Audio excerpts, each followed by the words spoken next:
رضوانك وجنانك برحمتك يا أرحم الراحمين.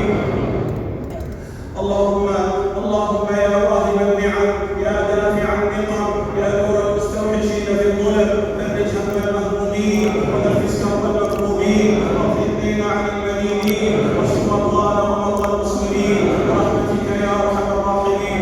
اللهم احفظ بلادنا وبلاد المسلمين من كيد الكائدين ومكر الماكرين وحقد الحاقدين وحسد الحاسدين يا رب العالمين.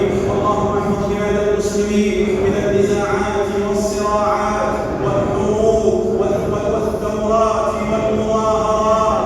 اللهم احفظ بلاد المسلمين من الحروب والفتن والشرور والفتن والنزاعات والثورات والمظاهرات يا رب العالمين. اللهم احفظها بحفظك، اللهم احفظها بحفظك، اللهم احفظها بحفظك يا رب العالمين. اللهم احفظ علينا امننا وايماننا ورجال امننا وجنودنا وحدودنا وولاة امورنا وعلماءنا ومشايخنا وقضاتنا ورجالنا ونساءنا وصغارنا وكبارنا.